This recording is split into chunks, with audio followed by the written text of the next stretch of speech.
नाट्य संस्कारातून व्यक्तिमत्व विकास घडवणारी संस्था नाट्य संस्कार कला अकादमी पुणे.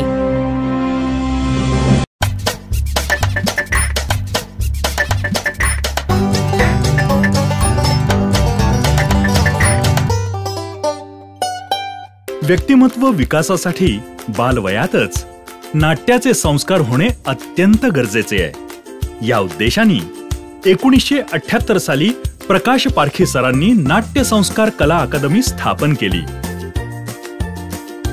गेल्या 40 वर्षांपासून ही बालनाट्य शिबिरे सातत्याने चालू आहेत.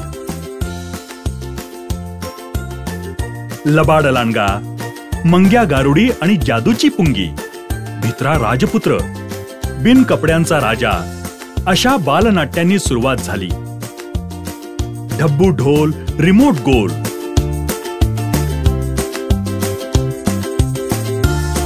आई शपथ, आजोबांच्या धमाल गोष्टी या बालनाट्यांचे महाराष्ट्रभर अनेक यशस्वी प्रयोग होत आहेत. संस्थेच्या बालनाट्य प्रशिक्षण शिबिरातून अनेक कलाकार उदयास आले. राष्ट्रपती पुरस्कार विजेते अमित फाळके आणि अश्विन चितळे, प्रख्यात आंतरराष्ट्रीय कीर्तीची मराठी आणि हिंदी सिने जगतातली अभिनेत्री सोनाली कुलकर्णी, लेखक, दिग्दर्शक, अभिनेता, चित्रपट निर्माता योगेश सोमण, अभिनेता लोकेश गुप्ते, नचिकेत पूर्णपात्रे, युवा अभिनेते सक्षम कुलकर्णी, अथर्व कर्वे, शिवराज वायचळ, युवा अभिनेत्री शिवानी रांगोळे, तेजश्री वालावलकर, प्रियदर्शनी इंदलकर, श्रुती कार्लेकर हे सगळे नाट्य संस्कारचेच विद्यार्थी. बालवयात नाट्य संस्कार झालेले कलाकार आज प्रसिद्धीच्या शिखरावर असतानाही संस्थेचं ऋण मानतात. म्हणूनच सुबोध भावे आपल्या अत्यंत व्यस्त कारकिर्दीमधून वेळ काढून नाट्य संस्कारच्या बालनाटिकांमधून अजूनही अतिशय प्रेमाने काम करतो. नाट्य संस्कार म्हणजे फक्त अभिनय नव्हे, तर रंगभूषा, वेशभूषा, प्रकाश योजना, पार्श्वसंगीत, नेपथ्य, लेखन आणि दिग्दर्शन सुद्धा. याचे योग्य मार्गदर्शन संस्थेच्या बालनाट्य शिबिरांमध्ये मिळाल्यामुळे चित्रपटसृष्टीमध्ये रंगभूषाकार अमोद दोशी, स्वतःची ऑडिओ व्हिडिओ निर्मिती संस्था असलेला महेश लिमय, वेशभूषाकार चैत्राली डोंगरे, लेखक, दिग्दर्शक, अभिनेता दिग्पाल लांजेकर, लेखक, दिग्दर्शक अपूर्व साठे,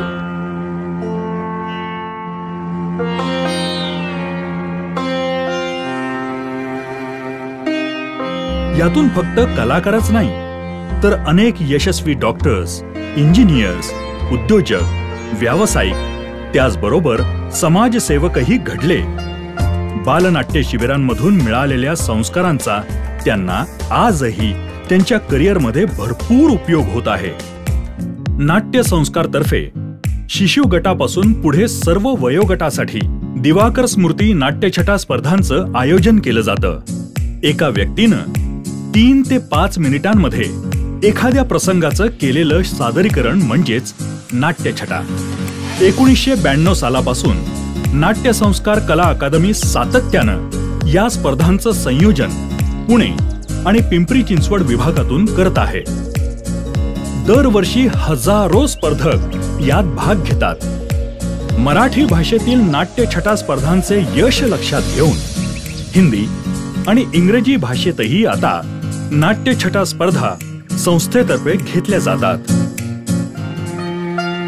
संस्थेचे मार्गदर्शक गुरुवर्य भालबा केळकर यांच्या स्मृतीप्रित्यर्थ भालबा केळकर स्मृती करंडक स्पर्धा 1991 पासून आयोजित केल्या जातात. 10 वर्षांच्या आतील मुलांसाठी 10 मिनिटांच्या नाटुकल्यांच्या अशा या महाराष्ट्रातील एकमेव स्पर्धा आहेत. या स्पर्धांच्या संयोजनात पुरुषोत्तम करंडक स्पर्धा आयोजित करणारी महाराष्ट्रीय कलोपासक ही संस्थाही आता सहभागी झाली आहे. ही चळवळ अधिक प्रभावी होण्यासाठी नाट्य प्रतिमा प्रकाशन सुरू करण्यात आलं. नाट्यछटा, नाटुकल्या, नाटिका, नाट्यशास्त्र विषयक पुस्तके, audio CDs, video CDs, DVDs यांचंही प्रकाशन केलं. शाळा, संमेलनं या ठिकाणी संपूर्ण महाराष्ट्रभर वाचकांपर्यंत उपलब्ध करून दिलं. दरवर्षी 5 ते 8 आणि 8 ते 16 या वयोगटासाठी 15 एप्रिल ते 30 एप्रिल आणि 15 मे ते 30 मे तसंच वर्षभर रविवार सत्रात नाट्य प्रशिक्षण कार्यशाळा घेतल्या जातात. प्रभावी अध्यापनासाठी शिक्षकांच्या आणि हौशी पालकांसाठी नाट्य कार्यशाळा घेतल्या जातात. यातूनच वार्षिक सभासद योजना सुरू केली आहे. सभासदांना महिन्यातील एका रविवारी नाट्य कार्यशाळा आणि संस्थेच्या उपक्रमात संयोजनात सहभागाची संधी दिली जाते. टीव्ही सिरियल्स आणि चित्रपटांच्या वाढत्या लोकप्रियतेमुळे तरुण पिढी मोठ्या प्रमाणात त्यामध्ये अभिनय करण्यासाठी आकर्षिली जात आहे. त्यांना योग्य ते मार्गदर्शन करण्यासाठी युवा नाट्य कार्यशाळा सुरू करण्यात आली आहे. यामध्ये 18 वर्षांवरील सर्वांना नाटकासाठी उपयोगी असणाऱ्या सर्वच अंगांचं मार्गदर्शन आणि ऑडिशनसाठी सुद्धा तयारी करून घेतली जाते.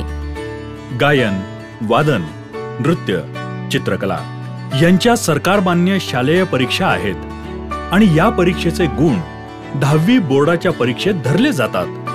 पण नाट्यकलेची कोणतीही परीक्षा नसल्यामुळे नाट्य संस्कार कला अकादमीनं 3 परीक्षा सुरू केल्या आहेत. 7 वर्षांवरील वयोगटासाठी बालनाट्य संस्कार, 9 वर्षावरील वयोगटासाठी किशोर नाट्य संस्कार आणि 12 वर्षांवरील वयोगटासाठी कुमार नाट्य संस्कार. आनंददायी शिक्षण याच्यासाठी सगळ्यात चांगला उपाय म्हणजे अभ्यास नाट्य. शालेय अभ्यासक्रमात गणित, इंग्रजी, विज्ञान इत्यादी विषय मनोरंजक आणि सोप्या पद्धतीने शिकवले जावेत यासाठी नाटकाचा उपयोग केला जावा म्हणून अभ्यास नाट्य ही चळवळ हाती घेतली आहे. श्रीयुत प्रकाश पारखी सरांनी पुण्यासह महाराष्ट्रभर तसंच महाराष्ट्राबाहेर आणि परदेशातही नाट्य प्रशिक्षण कार्यशाळा घेतल्या आहेत. भविष्य काळामध्ये विदेशी भाषेतील बालनाट्य आणि ज्येष्ठ नागरिकांसाठी नाट्य प्रशिक्षण घेण्याचा संस्थेचा संकल्प आहे. प्रशिक्षण, प्रयोग आणि प्रकाशन या तीनही माध्यमातून 40 वर्षे कार्य करणारी ही संस्था म्हणजेच नाट्य संस्कार कला अकादमी पुणे.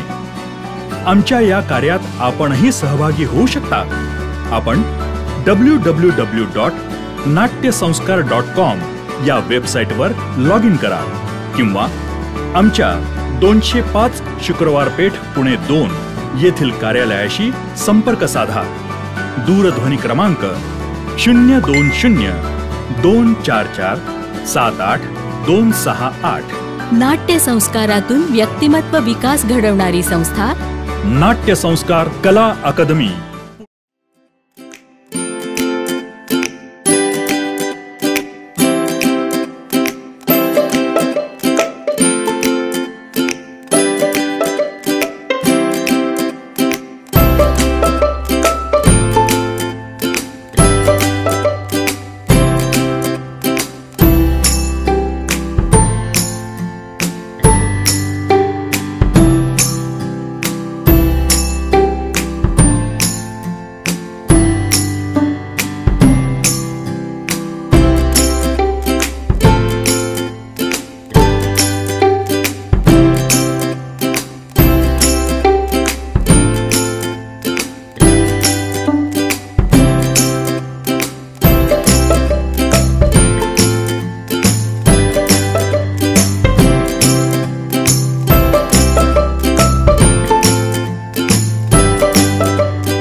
तिथे बघ, पळ लवकर, पळ, मार.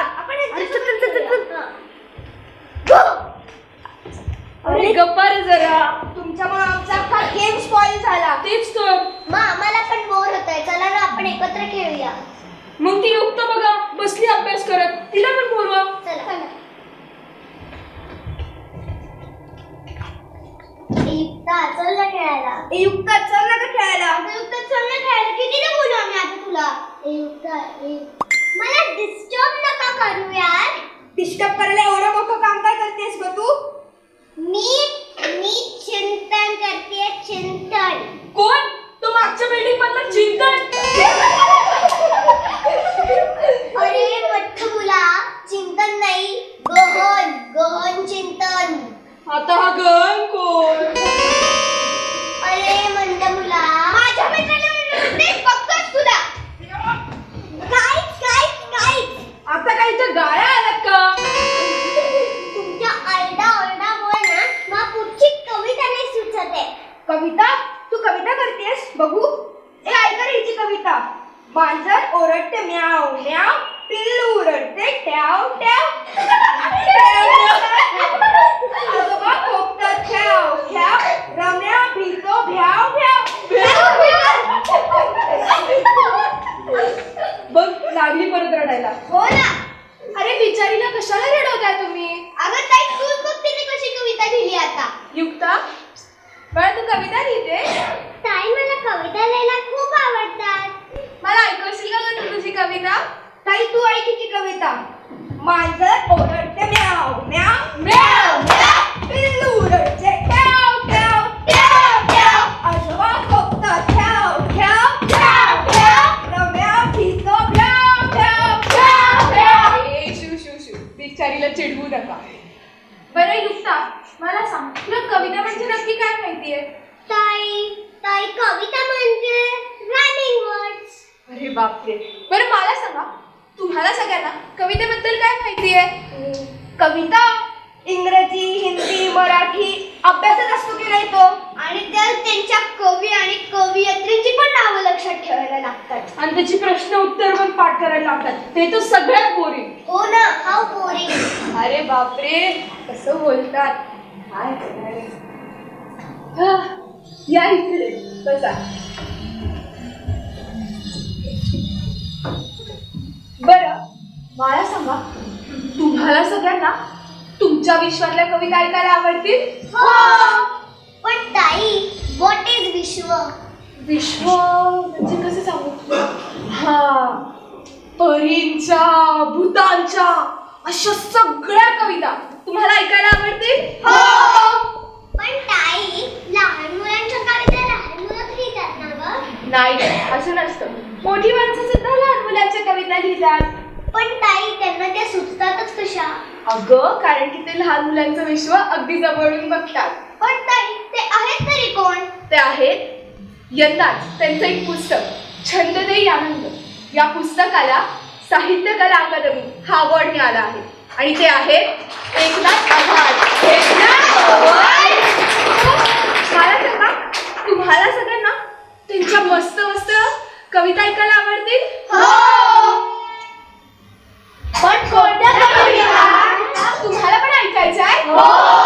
मग बसा. ऐका हा.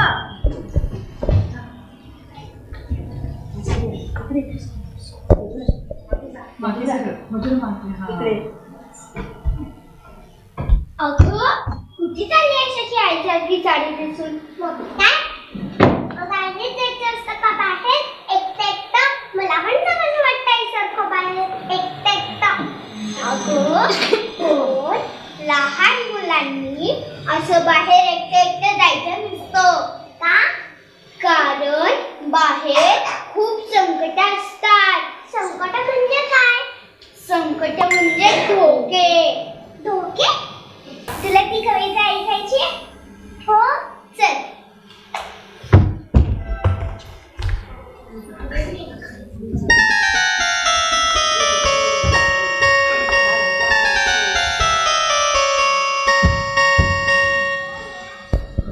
उंदराचं पिटुकलं बिळा बाहेर आलं, बाहेरचं जग पाहून चकित झालं. उंदराचं पिटुकलं बिळा बाहेर आलं, बाहेरचं जग पाहून चकित झालं. सुरुवातीला दिसला एक पक्षी त्याला, सुरुवातीला दिसला एक पक्षी त्याला, आरण्याने त्याच्या घाबरूनच गेला. कुकडूक चिकू, आरण्याने त्याच्या घाबरूनच गेला. नंतर दिसली एक गरीब बिचारी, नंतर दिसली एक गरीब बिचारी, खेळायला बोलावून ती म्याव म्याव करी, खेळायला बोलावून ती म्याव म्याव करी. पक्षी बोला तिला थांबू नको धाव, पक्षी बोला तिला थांबू नको धाव. गरीब दिसे हिचे मांजर आहे नाव, गरीब दिसे हिचे मांजर आहे नाव.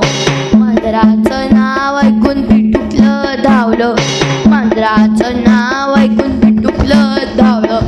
वेळात शिरून त्यांनी दार पक्क लावलं, वेळात शिरून त्यांनी दार पक्क लावलं.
होत्या पोहत पाण्यात गप्पा मारी तंग गाण्यात, मुंग्या होत्या पोहत पाण्यात गप्पा मारी तंग गाण्यात. गाणे त्यांचे खूपच गोड, गप्पांना त्यांच्या नाही तोड, गाणे त्यांचे खूपच गोड, गप्पांना त्यांच्या नाही तोड.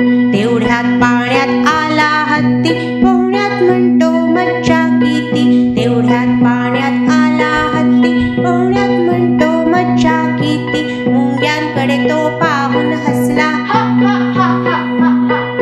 मुंग्यांकडे तो पाहून हसला, सोंडेने पाणी उडवीत बसला. मुंग्यांकडे तो पाहून हसला, सोंडेने पाणी उडवीत बसला. मुंग्या चिडून आल्या काठावर, एक बसली त्याच्या पाठीवर. मुंग्या चिडून आल्या काठावर, एक बसली त्याच्या पाठीवर. बाकीच्या मुंग्या म्हणाल्या तिला, बाकीच्या मुंग्या म्हणाल्या तिला, हसतोय कसा बघ बुडव त्याला, हसतोय कसा बघ बुडव त्याला.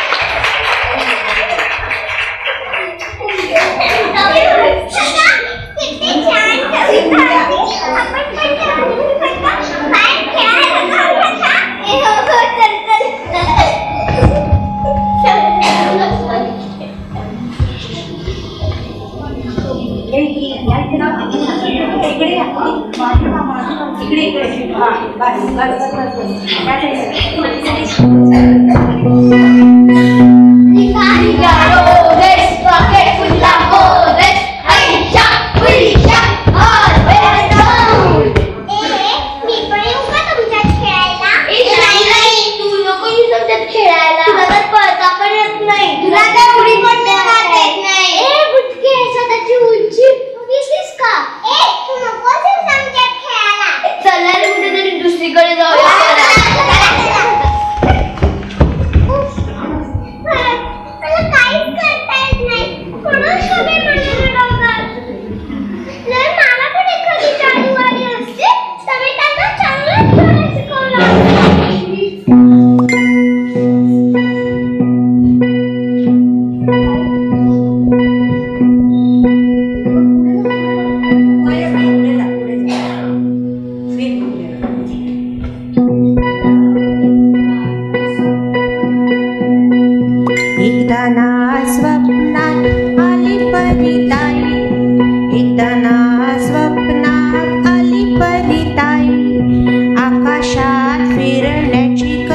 होती घाई, आकाशात फिरण्याची करत होती घाई.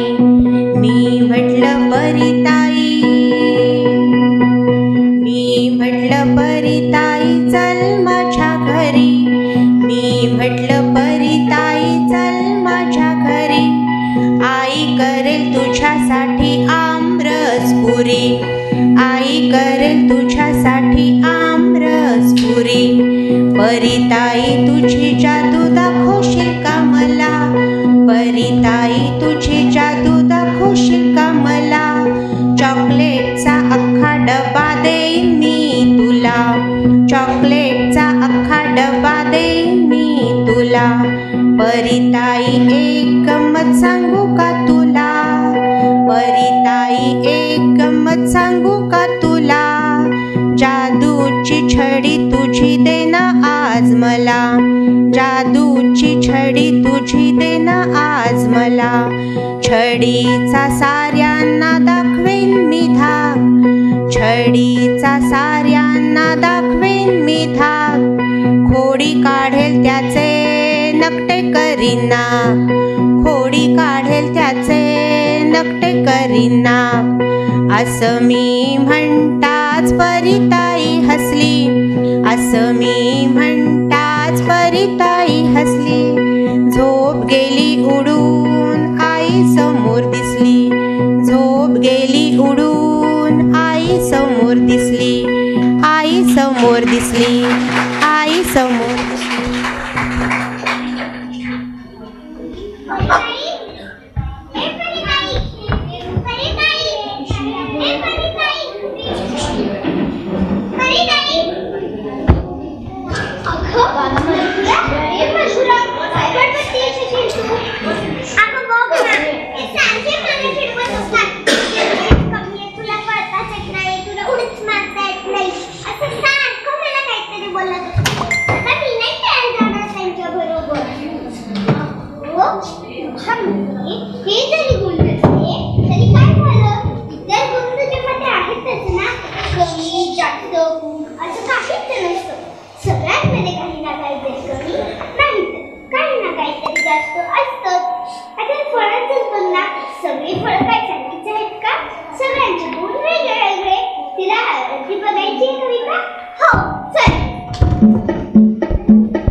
एकदा सगळ्या फळांची भरली होती सभा, एकदा सगळ्या फळांची भरली होती सभा.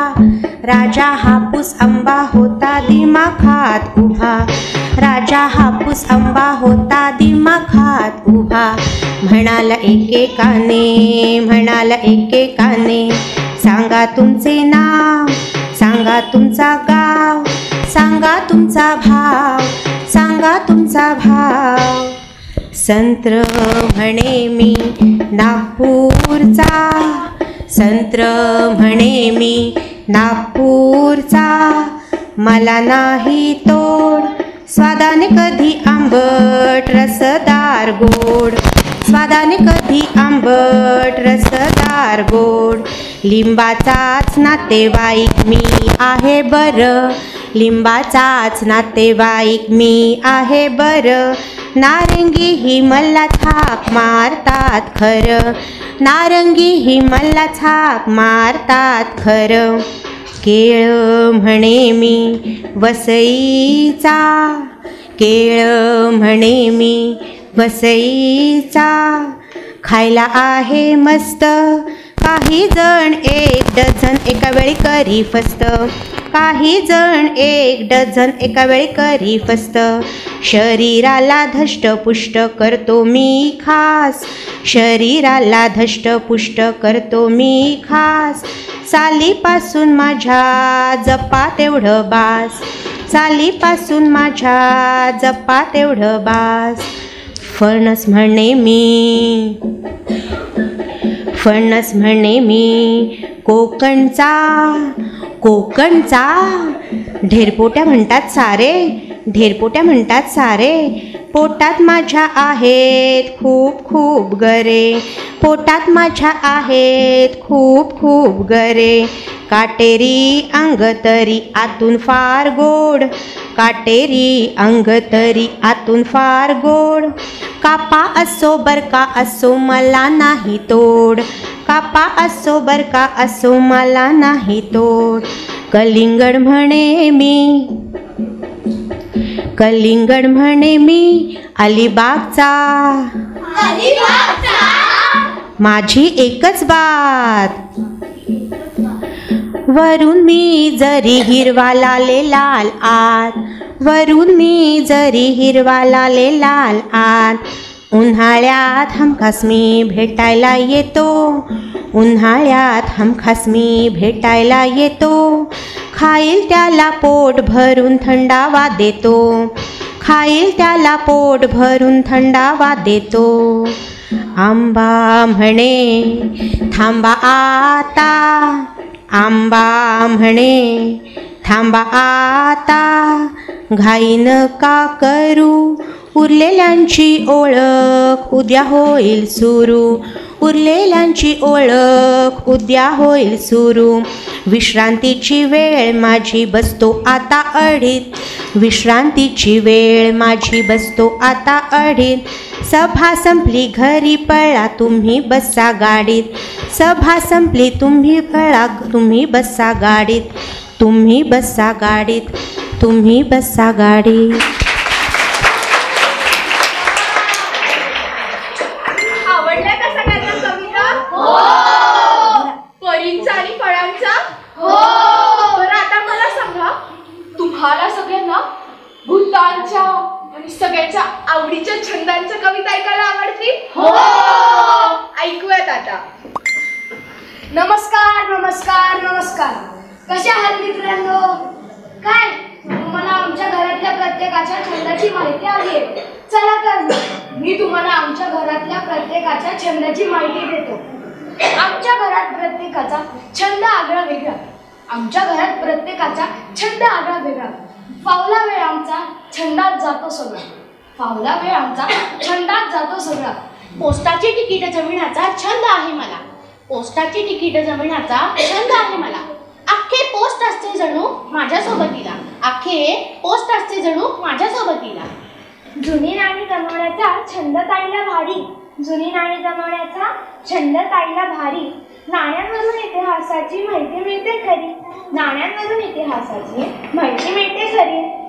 दादाला चित्र काढण्याचा छंद आहे जुना, दादाला चित्र काढण्याचा छंद आहे जुना.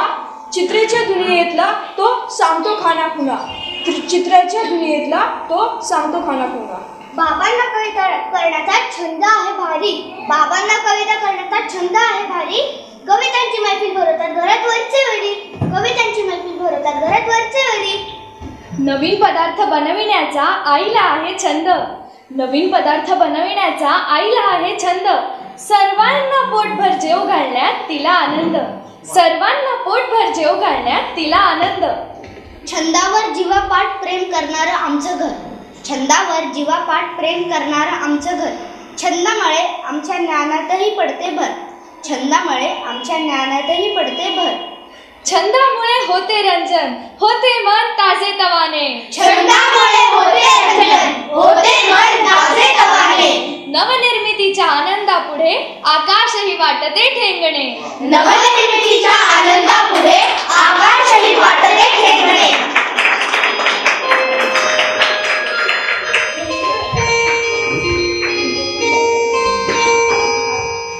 बापरे काय उकडतंय.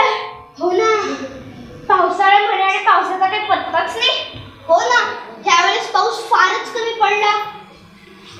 बघ आकाशात काळे ढग गर्दी करून बसल्यात, पण त्या पावसाला काही खाली यायची इच्छाच होत नाही. अरे कोणीतरी आणा त्या पावसाला खाली. काय रे, काय चाललंय तुमचं? बरं झालं समृद्धी ताई तू आली, काहीतरी जादू कर ना. जादू? आणि ती कशासाठी? पावसाला खाली आणण्यासाठी. त्या पावसाला काही खाली यायची इच्छा होत नाहीये. तुम्हाला सांगते, मी एकदा ना पावसाला ढगातून खाली ओढून आणलं होतं. काही नको बोलू, फेकू नको. अरे खरं सांगतेय, खरं. तुम्हाला विश्वास विश्वास बसत नाहीये? नाही. मी माझी जादू करून दाखवते. तर मी माझ्या जादूने तुला ढग बनवते. आब्राकाडाब्रा, गेली गेली गेली गेली छू, मी ढग. आणि तुला तुला सूर्य. आब्राकाडाब्रा, गेली गेली गेली गेली छू, सूर्य. आता ऐका. खरं सांगते दोस्तांनो एकदा काय घडलं. खरं सांगते दोस्तांनो एकदा काय घडलं. आभाळातून पावसाला मी खाली ओढून आणलं. आभाळातून पावसाला मी खाली ओढून आणलं. म्हटलं काय रे गड्या तू ढगात लपून राहतोस. आम्हाला कोरडं ठेवून वरून मज्जा पाहतोस.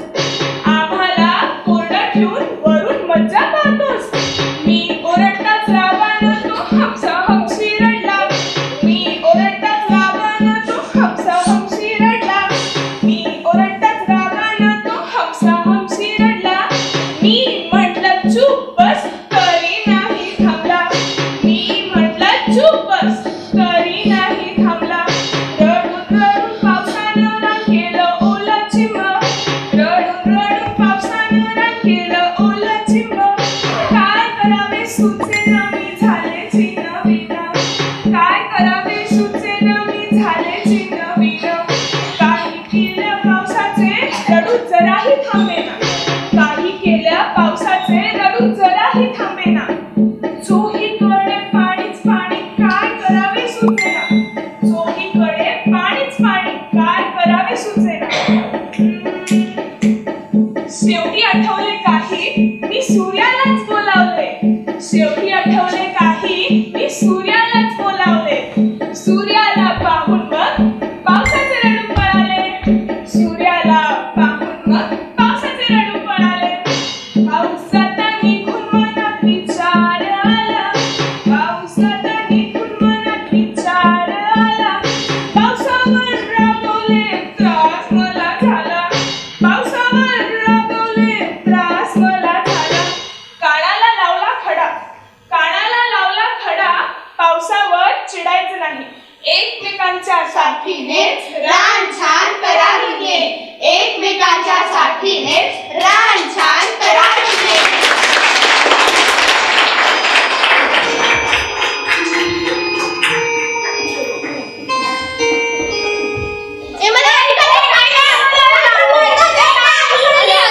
काय झालं? का भांडताय? अरे बघा ना काय पण बोलते. ए यार कंठी, हा बघ ना काय म्हणतोय. हा म्हणतोय मी एवढी हडकू आहे की एक फुंका मारली की मी उडून जाईन. चुकीचं काय बोलतोय मी त्यात? बरोबरच आहे की वारा आहे नुसता वारा. मी बघ किती शक्तिमान आहे. शक्तिमान म्हणे लोड्यात लोड्या. अरे थांबा, भांडू नका. काय ते नाव ठेवता. शक्तिमान काय, तो हडकू काय. ते सूर्य आणि वाऱ्याचं भांडण झालं होतं ना, तसंच तुम्ही भांडताय. नक्की काय झालंय त्यांच्यामध्ये? कंठी आम्हाला ती कविता ऐकव ना. तर ऐका. तू वारा, तू सूर्य. सूर्य आणि वारा यांच्यात भांडण झाले सुरू. सूर्य आणि वारा यांच्यात भांडण झाले सुरू. वारा म्हणे मीच श्रेष्ठ, साऱ्यांचा मी गुरु. वारा म्हणे मीच श्रेष्ठ, साऱ्यांचा मी गुरु. सूर्य म्हणाला वाऱ्या, शक्तीचा तुला अभिमान. सूर्य म्हणाला वाऱ्या, शक्तीचा तुला अभिमान. पैस लावूया आपण कोण खरा बलवान. पैस लावूया आपण कोण खरा बलवान. तेवढ्यात एक कोट घातलेला माणूस त्यांना दिसला. सूर्य म्हणाला वाऱ्याला, कोट याचा काढून दाखव. वारा म्हणाला सोपं काम, चुटकी सरशी मी करतो. तू लावलेली पैस बघ क्षणात जिंकून घेतो. वारा लागला कामाला, भरभर लागला वाहू. वारा लागला कामाला, भरभर लागला वाहू. माणूस कोट सोडेना, वारा दमून लागला पाहू. माणूस कोट सोडेना, वारा दमून लागला पाहू. आता सूर्याची पाळी. तो तापू लागला भरभर. उकाडा वाटताच माणसाने कोट काढला लवकर. सूर्याने पैस जिंकून वाऱ्याचे केले गर्वहरण. सूर्याने पैस जिंकून वाऱ्याचे केले गर्वहरण. गर्वाचे घर खाली खरी झाली ही म्हण. गर्वाचे घर खाली खरी झाली ही म्हण. हो गो, आणि उगा पण दाखवत होतो. हो ना.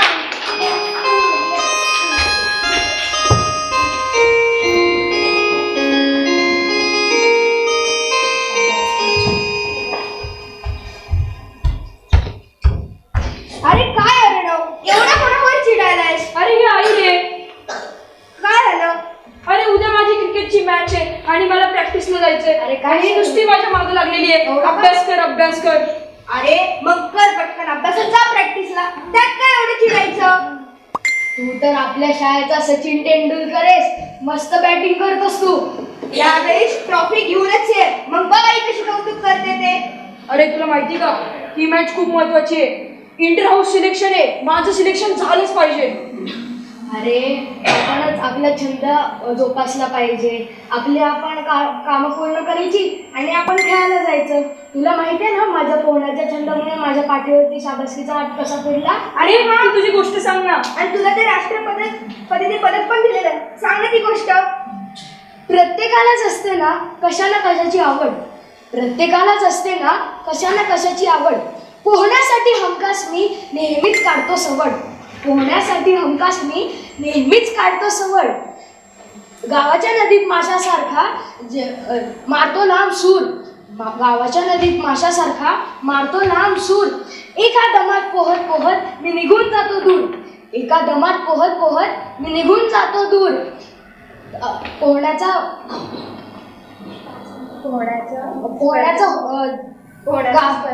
पोहण्याच्या स्पर्धेत मी जेव्हा घेतला भाग. पोहण्याच्या स्पर्धेत मी जेव्हा घेतला भाग. बक्षीस मिळाले मला आणि राहायचा गेला राग. बक्षीस मिळाले मला आणि राहायचा गेला राग. एकदा तर एका मुलाला नदीत बुडताना वाचवले. एकदा तर एका मुलाला नदीत बुडताना वाचवले. आईला कळाले तेव्हा तिने मायेने कुरवाळले. आईला कळाले तेव्हा तिने मला मायेने कुरवाळले. ही गोष्ट वाऱ्यासारखी सगळीकडे पसरली. ही गोष्ट वाऱ्यासारखी सगळीकडे पसरली. राष्ट्रपतींनी पदक देऊन शाबासकी खास दिली. राष्ट्रपतींनी पदक देऊन शाबासकी खास दिली. खरं सांगू का तुम्हाला, मला खरा आनंद कधी झाला? बुडत्या मुलाला वाचवताना जेव्हा माझा छंद कामी आला. बुडत्या मुलाला वाचवताना जेव्हा माझा छंद कामी आला.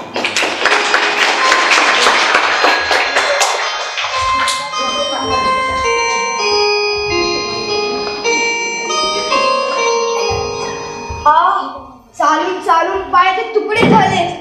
किती मस्त चांदणं पडलंय. या चांदण्यात तर पाय पसरून बसावशीच वाटतंय. आई ग, शेकोटी असती तर आणखी मज्जा आली असती. एवढंच ना, हा टॉर्च. झाली आपली शेकोटी तयार. बापरे, एक चला ना आपण गाण्यांच्या भेंड्या खेळूया. थांबा. तुम्हाला मी एक मस्त जोक सांगतो. नको रे ते तुझे टीजे. मस्त चांदणं पडले. ही कोणीतरी भूताची गोष्ट सांग. नको नको, मला फार भीती वाटते. तू बस आपली राम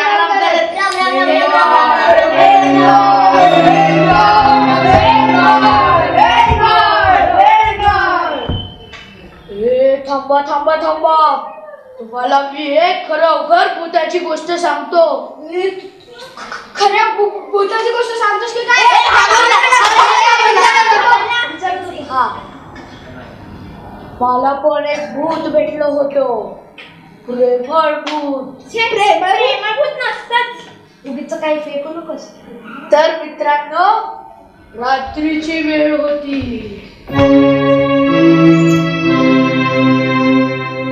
काळोख वाढला दारोदारी. झपझप पावली टाकत मी निघालो होतो घरी. सांगतो गळ्यात शपथ, मी बोलत नाही खोटं. परावर दिसलं मला एक भूत भलं मोठं. माझ्याकडे बघून आधी दात विचकून हसलं. माझ्याकडे बघून आधी दात विचकून हसलं. अद्यात तरी उडत उडत माझ्या जवळ येऊन बसला. अद्यात तरी उडत उडत माझ्या जवळ येऊन बसलं. त्याला समोर बघून माझी बोबडी पडली. शब्द कुठे ना कोरड घासायला पडली. पोटात भीतीचा गोळा, दरदरून फुटला घाम. देवाचा केला दावा. राम राम राम राम राम राम राम राम राम राम. मी घाबरून गेलो जाम. अंगाला भरले कापरे. मी कदा कदा लागलो हलू. माझी दशा पाहून मग भूत उभा लागला माझ्याशी बोलू. घाबरू नको, मी काय मार कुठं भूत नाहीये. कुठून आलाय, कुठे चाललाय, सांग सारं काही. धीर गोळा करून मी कसा नुसा म्हटलो, आई दवाखान्यात माझी, मी पैसे आणायला चाललो. भूत उभा म्हणाला थांब. ते दूर उडून गेला. तो दूर उडून गेला. थोड्याच वेळात उडत उडत एक पैशाची थैली घेऊन आला. थोड्याच वेळात उडत उडत एक पैशाची थैली घेऊन आलं. हे घे, उपचार कर चांगला. आईला बरं नाही तोवर जीव असतो टांगणीला. प्रार्थना करतो मी बरी होऊ दे तुझी आई. आईशिवाय जगात बाळा दैवत दुसरे नाही. आईशिवाय जगात बाळा दैवत दुसरे नाही. असं म्हणताच भूतोबा दूर उडून गेला. असं म्हणताच भूतोबा दूर उडून गेला.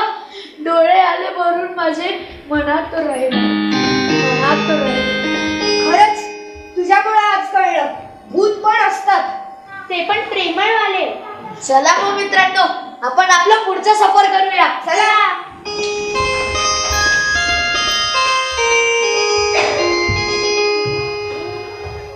नीट खेळ, तसं पण नेहमीच हरतोस. चल ना, गेम स्टार्ट तरी होऊ दे. बघ आता मी जिंकणार. नाही नाही मी जिंकणार आहे, मी जिंकणार आहे. Yes yes yes yes yes. अरे अरे अरे अरे शी, बोललो तर झिरोनी हरवणार.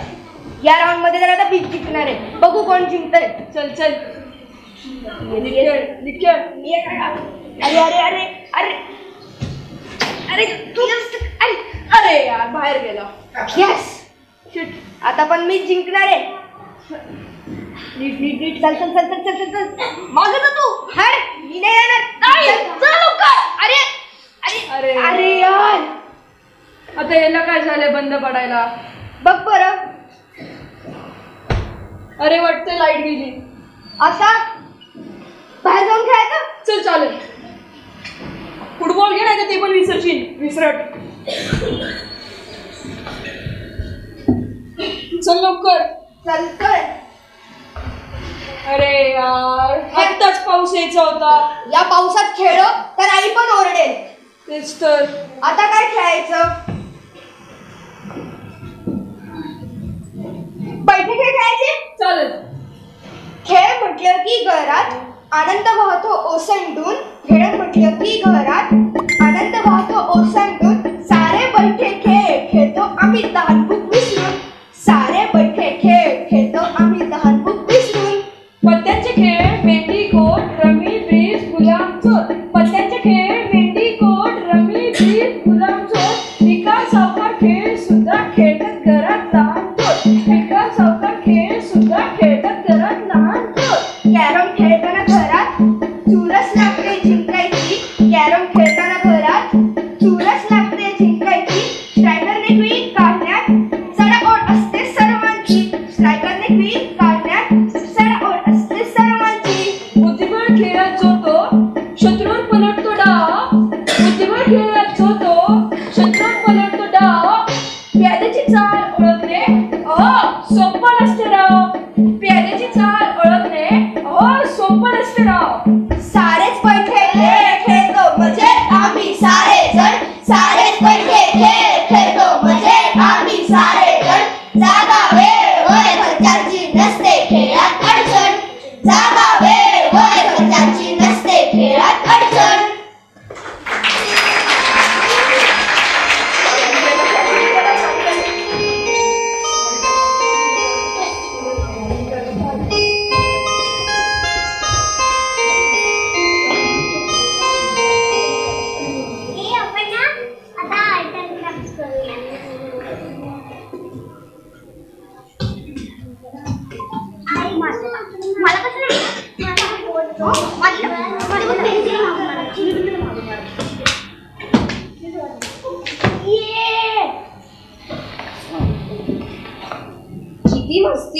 पूर्ण वर्गात सगळ्यात जास्त तुझीच मस्ती आहे.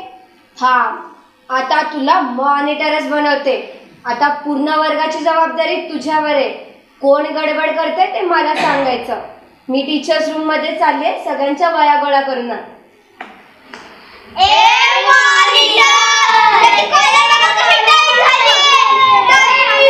आता मी वर्गाचा मॉनिटर आहे, कळलं ना? कोणी जर दंगा केला तर ताईंना जाऊन नाव सांगणार आहे. वर्गाचा मी आता झालोय मॉनिटर. वर्गाचा मी आता झालोय मॉनिटर. वर्गाची जबाबदारी माझ्या शिरावर. वर्गाची जबाबदारी माझ्या शिरावर. वर्गाची शिस्त आता मलाच बघावी लागणार. वर्गाची शिस्त आता मलाच बघावी लागणार. गडबड करणाऱ्यांची नावे मी फळ्यावर लिहिणार. गडबड करणाऱ्यांची नावे मी फळ्यावर लिहिणार. अभ्यास करणार नाही त्याला समजावून मी सांगणार. अभ्यास करणार नाही त्याला समजावून मी सांगणार. ऐकलं नाही तर सरांकडे तक्रार त्याची करणार. ऐकलं नाही तर सरांकडे तक्रार त्याची करणार. वर्गाची स्वच्छता आता मीच जातीनं पाहणार. वर्गाची स्वच्छता आता मीच जातीनं पाहणार. कचरा कोण करतंय यावर बारीक लक्ष ठेवणार. कचरा कोण करतंय यावर बारीक लक्ष ठेवणार. मॉनिटर म्हणून वर्गात वाढेल माझी वट. मॉनिटर म्हणून वर्गात वाढेल माझी वट. मुलांच्या मदतीला मी धावून जाईन झटपट. मुलांच्या मदतीला मी धावून जाईन झटपट. वर्गाच्या भल्यासाठी जेव्हा मी पुढे असेन. वर्गाच्या भल्यासाठी जेव्हा मी पुढे असेन. मॉनिटरचा बिल्ला छातीवर तेव्हाच शोभून दिसेल. मॉनिटरचा बिल्ला छातीवर तेव्हाच शोभून दिसेल.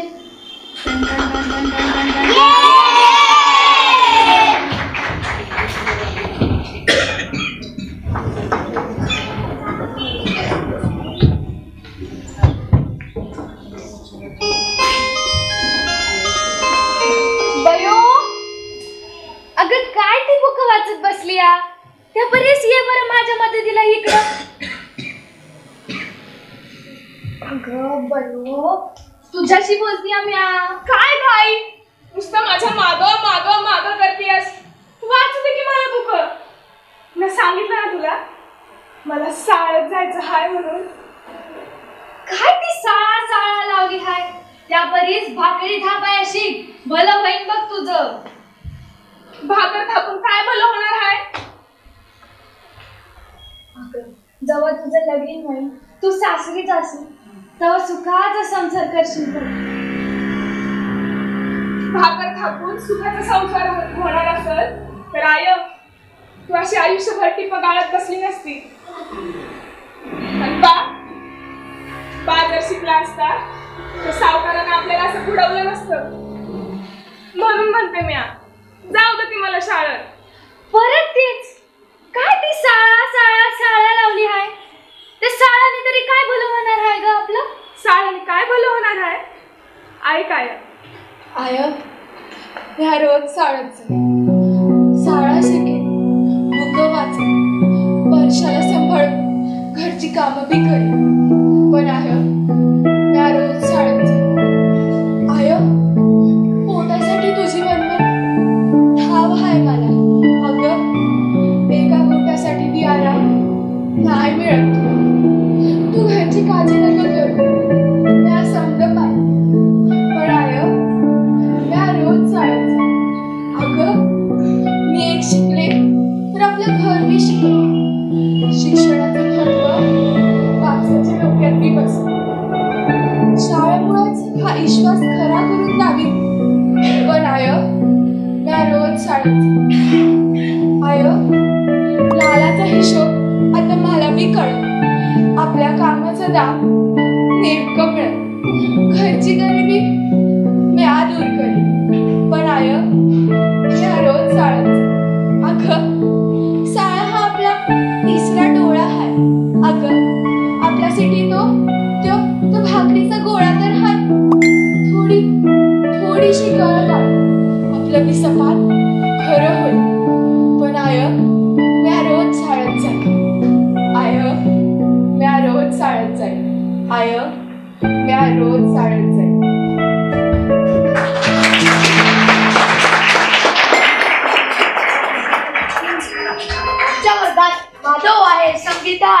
वैदा आहे, रीटा आहे आणि टोनीही आहे. हा, हे सगळे जण खूप सुंदर गाणे म्हणतात. आमचा वर्ग म्हणजे सर्व धर्म समभाव, पण आमचा खरा धर्म आहे संगीताच्या, गाण्याचा. आमच्या वर्गात सारेच गातात फार सुरेल. आमच्या वर्गात सारेच गातात फार सुरेल. प्रत्येकाचं गाणं तुमच्या मनात घर करेल. प्रत्येकाचं गाणं तुमच्या मनात घर करेल. वर्गातला माधव पोवाडा गातो जोशात. वर्गातला माधव पोवाडा गातो जोशात. प्रतापगडच्या पायथ्याशी काढ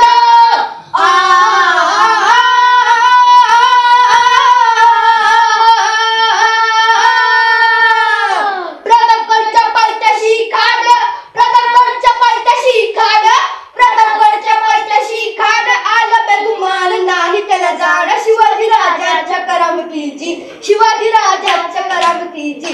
त्यासी आई जाणीव शक्तीची, त्यासी आई जाणीव शक्तीची. करील काही कल्पना युक्तीची, अजी जी जी. करील काही कल्पना युक्तीची, अजी जी जी जी जी जी. वर्गातली संगीता लावणी म्हणते ठसक्यात. वर्गातली संगीता लावणी म्हणते ठसक्यात. लटपट लटपट तुझं चालणं ग मोठ्या नखऱ्याचं, चालणं ग मोठ्या नखऱ्याचं. बोलणं ग मंजुळ महिनेचं, बोलणं ग मंजुळ महिनेचं. नारी ग नारी ग नारी ग नारी ग नारी ग. वर्गातली वहिदा भावगीत करते सुरात सादर. वर्गातली वहिदा भावगीत करते सुरात सादर. कौसल्याचा रामबाई, कौसल्याचा राम, कौसल्याचा रामबाई, कौसल्याचा राम. कबीराचे विण तोषेले, कबीराचे विण तोषेले. कौसल्याचा रामबाई, कौसल्याचा राम. मावळ्या भक्तासाठी देव करिता, कौसल्याचा रामबाई, कौसल्याचा राम. वर्गातला टोनी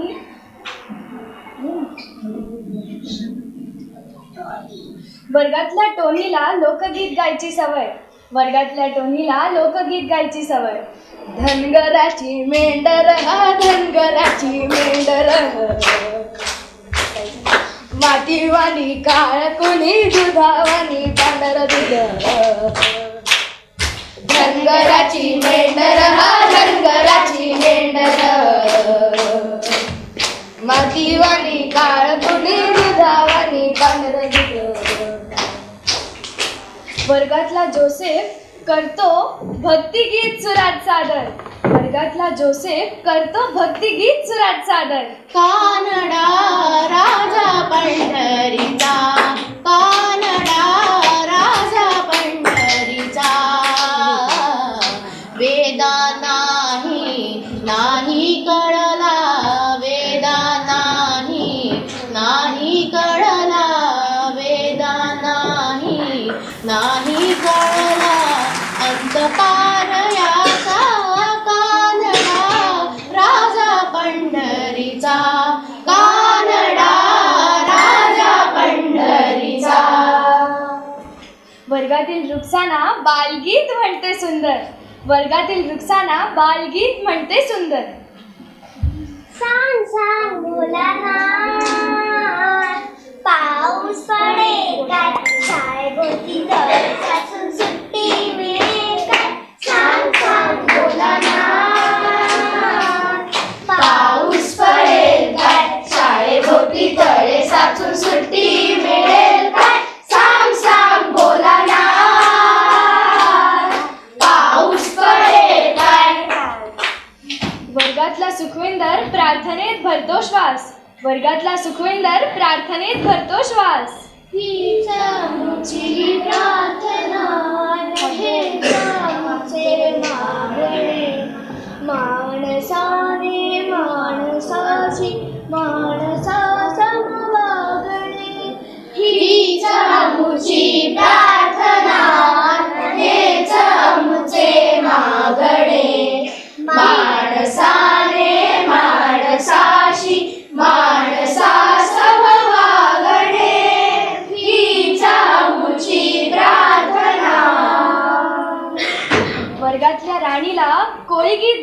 सवय, वर्गातल्या राणीला कोळी गीत गायची सवय.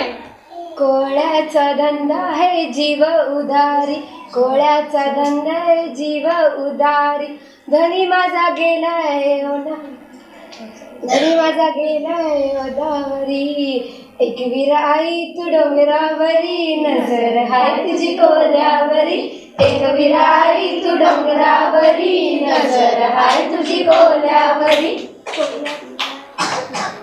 वर्गातल्या देवकीला नाट्यगीत गायला हवंय, वर्गातल्या देवकीला नाट्यगीत गायला हवंय. नाही मी बोलत नाथा, नाही मी बोलत नाथा, नाही मी बोलत नाथा, नाही मी बोलत. विनयहीन वदता नाथा, विनयहीन वदता नाथा,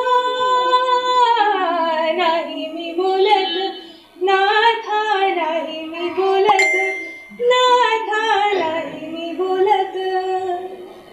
समूहगीत गाताना मात्र एक होतो सारा वर्ग, समूहगीत गाताना मात्र एक होतो सारा वर्ग.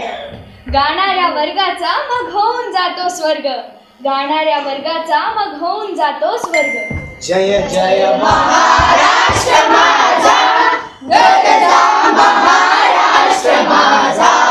जय जय महाराष्ट्र माझा, गरजा महाराष्ट्र माझा.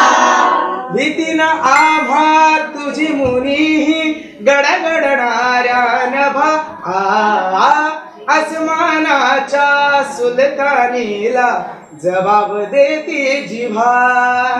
सह्याद्रीचा सिंह गर्जतो, सिंह गर्जतो शिवशंभू राजा.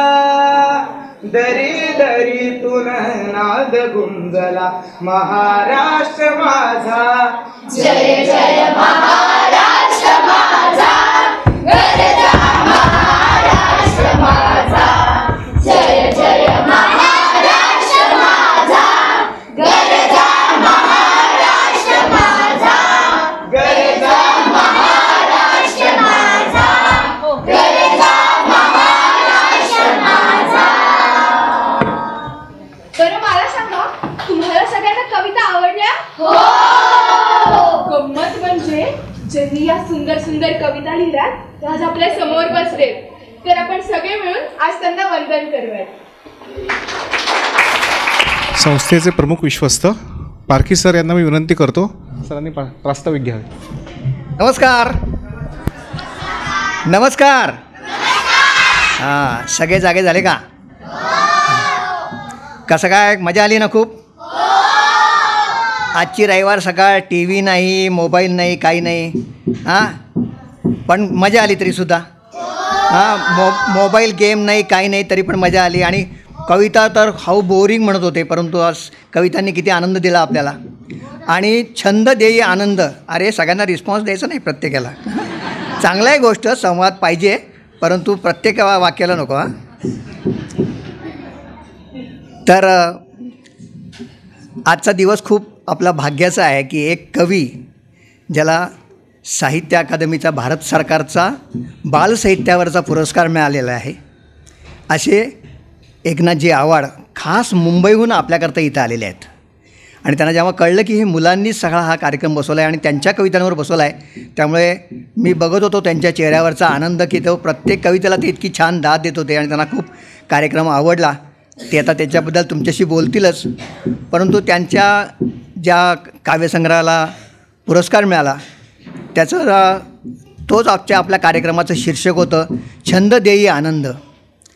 आणि मला खात्री आहे की एकतर अनेक छंद आहेत, पण आपल्या सगळ्यांना नाटकाचा छंद आहे, बरोबर आहे ना? आणि या छंदातनंच आपण हा आनंद घेतो आहे. आणि नाटक हे सगळं सर्वसमावेशक आहे. या नाटकामध्ये चित्रकला असते, नाटकामध्ये संगीत असतं, नाटकामध्ये सगळ्या गोष्टी असतात. काव्य, नृत्य, नाट्य हे सगळं एकत्रीकरण म्हणजे नाटक आहे.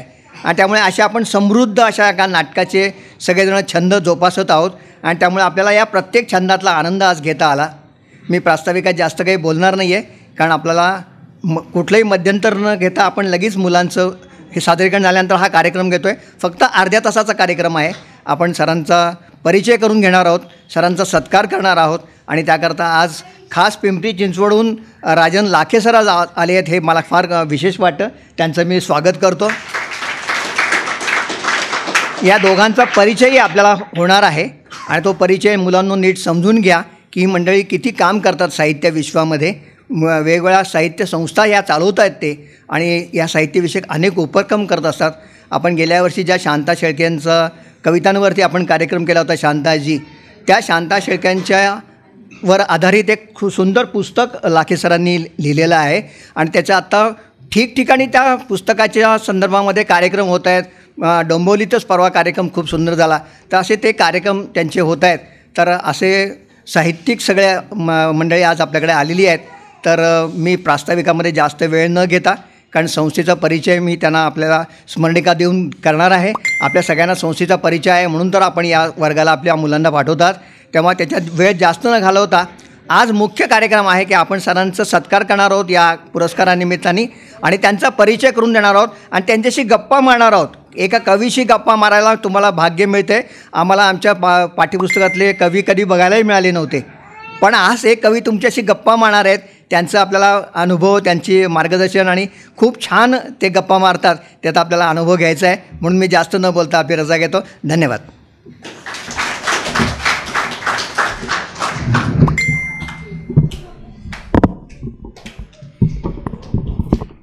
नमस्कार. आज ज्यांच्या कवितेच्या पुस्तकावर हा कार्यक्रम होता, आज त्यांची मी ओळख करून देतो. एकनाथ आवाड सर. एकनाथ आवाड सर हे महाराष्ट्रातील सुप्रसिद्ध बालसाहित्यकार, कथाकथनकार आहेत. मुंबई महानगरपालिकेच्या शाळेत गेली 30 वर्ष हे शिक्षक म्हणून कार्यरत आहेत. मुलांसाठी कथा, कविता, नाट्यछटा, चरित्र, काव्यकोडी असं विविध प्रकारचं लेखन ते करीत आहेत. मुलांसाठी व मोठ्यांसाठी कथाकथन, काव्यवाचनाचे कार्यक्रम पण ते सादर करीत असतात. कथाकथनाचे 500हून अधिक कार्यक्रम यांनी सादर केलेले आहेत. कथाकथनातील योगदानाबद्दल अखिल भारतीय साने गुरुजी कथामालेचा महाराष्ट्रातील उत्कृष्ट कथानिवेदक पुरस्कार सरांना प्रदान करण्यात आलेला आहे. कथाकथन तंत्र मंत्र ही कथाकथनाची कार्यशाळा त्यांनी अनेक ठिकाणी घेतली आहे.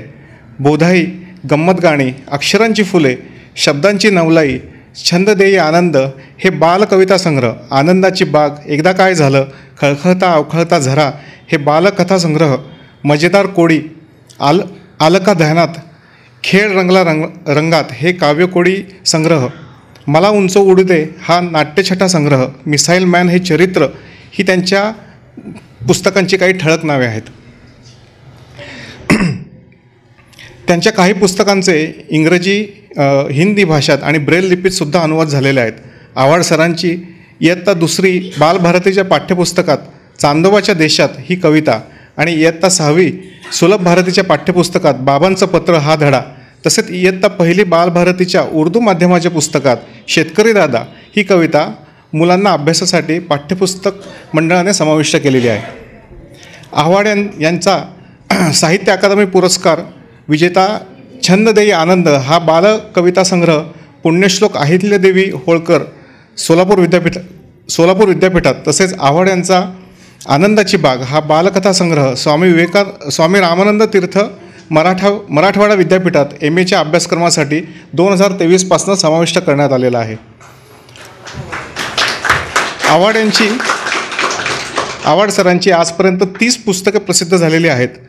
त्यांना भारत सरकारचा बालसाहित्यातील साहित्य अकादमी पुरस्कार 2023 यावर्षी घोषित झालेला आहे. तसेच त्यांना मुंबई महानगरपालिकेचा आदर्श शिक्षक पुरस्कार, महाराष्ट्र शासनाचा व गो मायदेव उत्कृष्ट बालसाहित्य पुरस्कार, बालकवी पुरस्कार, सृष्टीमित्र साहित्य पुरस्कार, आदर्श शिक्षक राज्य पुरस्कार यासह इतरही साहित्य संस्थांचे मानाचे पुरस्कार लाभलेले आहेत. अनेक राज्यस्तरीय बालकुमार साहित्य संमेलनाचे अध्यक्षपद यांना लाभलेले आहे. अखिल भारतीय मराठी साहित्य संमेलनात कथाकथन, कविता व परिसंवाद सत्रात निमंत्रितांमध्ये हे सहभागी झाले आहेत. अशा प्रमुख पाहुण्यांचे आम्ही स्वागत करतो.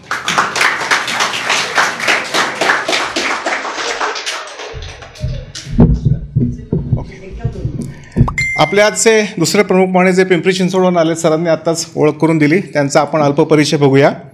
राजन लाखे सर, महाराष्ट्र साहित्य परिषद पिंपरी चिंचवड, मराठी भाषा संवर्धन समिती पिंपरी चिंचवड महानगरपालिका याचे हे अध्यक्ष आहेत. अखिल भारतीय मराठी साहित्य मंडळ याचे विश्वस्त आणि अखिल भारतीय मराठी बालकुमार साहित्य संस्था पुणे याचेही हे अध्यक्ष आहेत. सरांचा जन्म नागपूरचा आहे. MA मराठीमध्ये आणि अशा अनेक डिग्री सरांनी घेतलेल्या आहेत. 2005मध्ये वास्तवरंग फुलताना, मी पाहिलेला सूर्य, सौंदर्याच्या गर्भातून, माझे मन, मी मनाचा इत्यादी साहित्यलेखन सरांनी केलेलं आहे. 2009 फेब्रुवारीमध्ये अमेरिकेतील कॅलिफोर्नियामध्ये सॅन होजे इथे संपन्न झालेल्या विश्व मराठी साहित्य संमेलनात श्री मराठी व परदेशी माती या काव्याचे वाचन सरांनी केलेले आहे. संध्यानंद वृत्तपत्रात गेली 10 वर्षापासनं मनातले माझ्या या शीर्षकाखाली कवितेचे नियमित सदर सरांचे येते. टी सिरीज निर्मित बहरला गुलमोहर, जगण्यात मजा आहे, तरुणाईचे नाते इत्यादी ध्वनिफीत आणि चित्रपट यामध्ये सरांनी काम केलेलं आहे. अखिल भारतीय साहित्य संमेलनातील कवी संमेलनात प्रशस्तीपत्रक, पिंपरी चिंचवड शहरात प्रथम कवींसाठी काव्य पहाट इत्यादी सन्मान सरांना मिळालेले आहेत. 87व्या अखिल भारतीय मराठी साहित्य संमेलनातील कविकट्टा या व्यासपीठावर 1024 कवींना संधी देण्याचा मान सरांना मिळालेला आहे. मराठी साहित्य इतिहासात प्रथमच एक कवयित्रीला एकाच वेळी 100 मान्यवर, 100 आठवणी, 100 कवितांची मानवंदना देण्याचा मानही सरांना मिळाला आहे सोशल मीडियाद्वारे. 2008मध्ये 7वे राष्ट्रीय बहुता संमेलन वाळवा, जिल्हा सांगली येथे अध्यक्षपद सरांनी भूषवले. पुणे विद्यार्थी साहित्य संमेलनाचे अध्यक्ष होते. त्यानंतर नियोजन संयोजक समिती याचेही अध्यक्ष होते आणि अनेक ठिकाणी सर अध्यक्ष आणि प्रमुख पाहुणे म्हणून होते.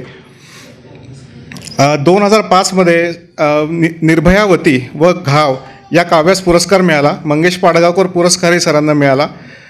लोकगायक प्रल्हाद शिंदे पुरस्कारही सरांना मिळाला आहे 2009मध्ये. 2011मध्ये साहित्यदीप पुरस्कार आणि अशी खूप मोठी लिस्ट आहे. आता वेळेअभावी मी फक्त वाचत नाही, पण असे असंख्य पुरस्कार सरांना मिळालेले आहेत. अक्षरवेध हा जो दिवाळी अंक आहे त्याचे हे संपादक आहेत आणि 89 कवितांचा संग्रह 87व्या अखिल भारतीय मराठी साहित्य संमेलनात कविकट्टामधील निवडक कविता याचे हे संपादक आहेत. सो नाट्यसंस्कार कला अकादमीतर्फे मी दोन्ही मान्यवरांचे स्वागत करतो. थँक्यू.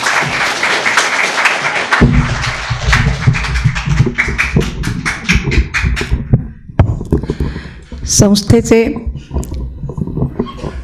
प्रमुख विश्वस्त यांना मी विनंती करते की त्यांनी आजचे प्रमुख पाहुणे राजन लाखे सर यांचा सन्मानचिन्ह, स्मरणिका आणि आमच्या संस्थेने बसवलेल्या नाच रे मोरा या गदी माडगुळकरांच्यावर आधारित नाटकाची CD आम्ही त्यांना भेट देत आहोत.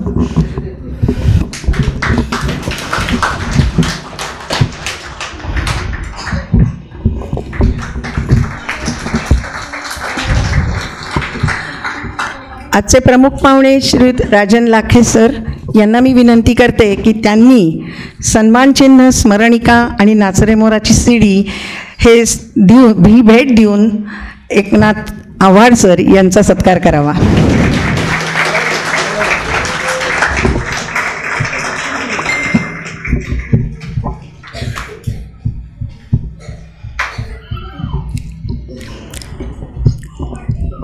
यानंतर मगाशी पारखी सरांनी सांगितल्याप्रमाणे या लेखकांच्या बरोबर आपल्या गप्पा होणार आहेत आणि या गप्पांच्या कार्यक्रमानंतर नेहमीप्रमाणे प्रत्येक कार्यक्रमाची सांगता ही आभार प्रदर्शनाने होते आणि ते आभार प्रदर्शनाचं काम नंतर दीपालीताई निरगुडकर करतील आणि मगच हा कार्यक्रम संपेल. तोपर्यंत सर्वांनी शांत बसायचं आहे.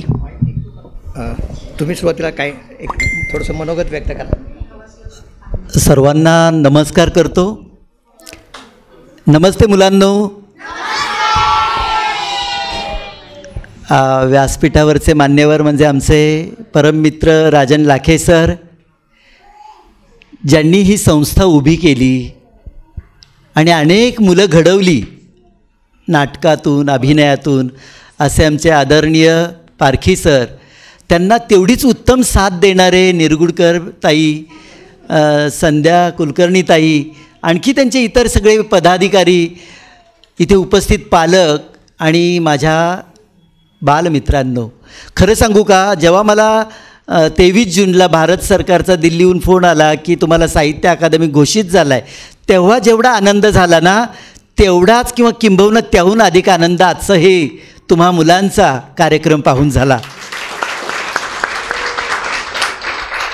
कारण मी जे लिहितो ते तुमच्यासाठी लिहितो. माझं साहित्य मुलांपर्यंत पोहोचावं, ते मुलांनी त्याच्यावर कविता त्या म्हणाव्यात, त्याच्यावर काहीतरी अभिनय करावा, ते काहीतरी कुठेतरी व्यासपीठावर सादर करावं, तेव्हाच ती कविता अनेकांपर्यंत पोहोचणार आहे. तुम्ही हे त्यातले प्रमुख माध्यम आहात आणि तुम्हाला त्याच्यातून आनंद मिळतो आहे, याचा मला खूप मोठा आनंद आहे. त्यामुळे छंद देई, त्यामुळे प्रत्येकाला एक छंद असला पाहिजे. हे सरांनी सांगितलं की आम्ही नाटकाच्या छंदामध्ये जगणारी माणसं आहोत, पण मुलांनो तुम्ही शाळेत जाता. मला संध्याताईंनी सांगितलं की आमची मुलं सोमवार ते शनिवार शाळेचा अभ्यास, त्यांच्या क्लासचा अभ्यास, मग रविवारी मुलं हाताशी मिळतात आणि त्यातून त्या मुलांची प्रॅक्टिस घ्यायची, त्यांचा सराव घ्यायचा, पुन्हा आठवड्याने मुलं ती मिळणार. म्हणजे तो मोठा जो गॅप आहे आठवड्याचा आणि त्यानंतर तुम्ही येणार. पण एवढ्या कमी कालावधीमध्ये सुद्धा तुम्ही इतकी छान प्रामाणिक प्रयत्न करून हे उभा केलं हे कार्यक्रम, त्यासाठी तुमच्यासाठी आणि तुमच्या पालकांसाठी एकदा जोरदार टाळ्या होऊन जाऊ दे.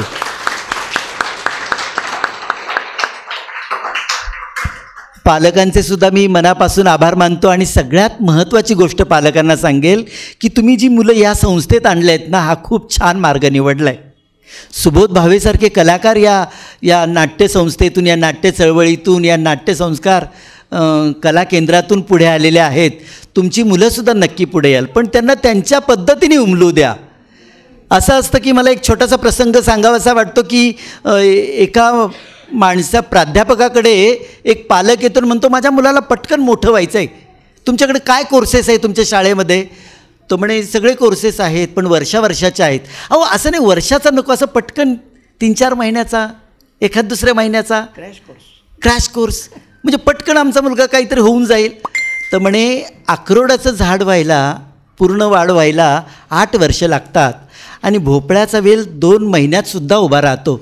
मग तुमच्या मुलाला भोपळा बनवायचा की अक्रोडाच्या झाडाचा अक्रोड बनवायचं, त्यांचं तुम्ही ठरवा.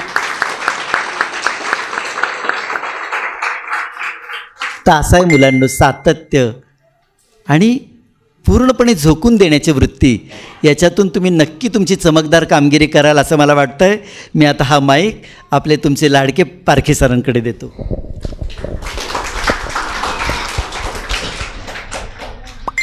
तुम्हा मुलांना कोणाला असं वाटतं का काय एखादा प्रश्न विचारावा म्हणून सर कवीला? कोणाला वाटतंय? हात वरती करा, हात वर करा आणि उभा राहा. उभा राहा, उभा राहा, उभा आणि सांग तिथनं मोठ्यानं. सर, मला तुम्हाला विचारायचं की तुम्ही कविता लिहितात तर तुम्हाला ते सुचतात कसे काय? म्हणजे लहान मुलांची कविता किंवा मोठ्या माणसांची पण कविता, तुम्हाला ते कसं म्हणजे हे करतात? खूप छान प्रश्न आहे. मला वाटतं तुलाही भविष्यात कविता लिहायची आहे म्हणून हा प्रश्न विचारला आहे. मुलांनो बस खाली, छान प्रश्न आहे. कविता कशी सुचते? कविता म्हणजे काय, आता मी आता कविता लिहायला बसणार आहे बरं का, असं म्हणून लगेच टेबल बसायचं आणि मग कागद पेन हातात घ्यायचं आणि कविता लिहायला, अशी कविता मुलांना सुचत नाही. काहीतरी मनात कुठेतरी खोलवर एखादी गोष्ट रुजावी लागते, त्या गोष्टीवर तुमचा विचार सुरू होतो. माझी पहिली कविता तुम्हाला ऐकायची आहे का? मी माझ्या आयुष्यात पहिली लिहिलेली कविता म्हणजे मला कशी सुचली आणि मी कवी कसा झालो? तुम्हाला माहिती आहे, मी मुंबई महानगरपालिकेच्या शाळेत 30 वर्ष शिक्षक म्हणून कार्यरत आहे आणि याचा मला सार्थ अभिमान आहे. कारण त्याच्या मागे माझं 1ली ते 7वीचं शिक्षण मुंबई महानगरपालिकेच्या शाळेत झालं. ज्या महापालिकेने आपली शालेय जीवनाची घडी बसवली त्या महापालिकेच्या शाळेतच आपण शिक्षक म्हणून सेवा द्यायची असं मी मनाशी ठरवलं. वर्गात गेलो, असे कितीतरी डझनभर डोळे माझ्याकडे पाहत होते आणि मी म्हटलं या मुलांना गोष्ट सांगायची, कविता म्हणून दाखवायची, त्यांच्या आनंदाची बाग फुलवायची. म्हणून मी रोज एखाद्या कवितेचा, रोज एखाद्या गोष्टीचा शोध घ्यायचो आणि ती कविता पाठ करून यायचो. जसे आता तुम्ही मुलांनी पाठ करून या व्यासपीठात गाजवलं तशी मी पाठ करून यायचो आणि ती गोष्ट कविता सांगायचो. पण मुलं म्हणायची, सर उद्या नवीन गोष्ट बरं का, सर उद्या नवीन कविता बरं का. मग या मुलांसाठीच आपण का लिहू नये असा मी मनाशी विचार केला. पण लिहायला सुरुवात कुठून तरी झाली पाहिजे ना. माझ्या वर्गात सविता पटेकर नावाची मुलगी काही 4 दिवस शाळेत येत नव्हती. म्हटलं अरे सविता येत नाही रे शाळेत, कुणाला घर माहिती आहे. एक मुलगा मला त्या सविताच्या घरी घेऊन गेला. मुलांना ते घर म्हणजे अतिशय, ती सविता एक अशी काय म्हणूया त्याला, ती वस्ती, झोपडपट्टीची वस्ती, त्या वस्तीत ती राहत होती. मी तिचं घर पाहिलं. घरात आई नव्हती. सकाळची माझी शाळा संपून, आमची शाळा 7:10 ते 1:10, शाळा संपून मी गेलो होतो आणि सविता तर घरात, पण आई नाही घरात. म्हणून म्हटलं कुठे आहे तुझी आई. ती म्हणे आई गेली का आम्हाला, कधी येईन. म्हणे 3च्या सुमारास. मी परत बाहेर गेलो, 3 वाजता घरी गेलो. म्हटलं का हो तुम्ही मुलीला शाळेत पाठवत नाही. मी सर आहे तिचा, इतके दिवस तुमची मुलगी शाळेत आली नाही, तुम्हाला काहीच कसं वाटत नाही. त्या आई म्हणाली काय करू साहेब, मी सकाळी लवकर जाते, धुणभांड्याची कामंही करते आणि सगळ्यात महत्त्वाचं या मुलीला उठवते, सगळं स्वयंपाक पाणी करते आणि मी सकाळी पहाटे लवकर जाते कचरा वेचण्याच्या कामाला. लवकर गेले की चांगले कागद, चांगले भंगार हाताशी मिळतात. दुपारी विकते आणि पुन्हा धुणभांड्याच्या कामाला जाते. मी या पोरीसाठी किती करू, काय काय करू, कुणाकुणाचे पाय धरू. ती बाई फार पोटतिडकीने बोलत होती. मी त्या बाईला एकच शब्द बोललो, तुमच्या वाट्याला जे आयुष्य आलं आहे ते तुमच्या मुलीच्या वाट्याला आलं तर बरं वाटेल का हो. काहीही करा पण तिला शाळेत घेऊन या. दुसऱ्या दिवशी ती बाई ओढत शाळेत घेऊन आली. पुन्हा तिने आपली कर्मकहाणी सांगितली आणि मुलांनो मी घरी जाऊन खूप अस्वस्थ झालो. ती कहाणी, त्या बाईचं बोलणं सतत माझ्या डोक्यात येत होतं आणि मी ते सगळं मग माझ्या डायरीत लिहून काढलं आणि आयुष्यात पहिली कविता लिहिली माझ्या वर्गातल्या मुलीवर, सविता पटेकर सतत गैरहजर.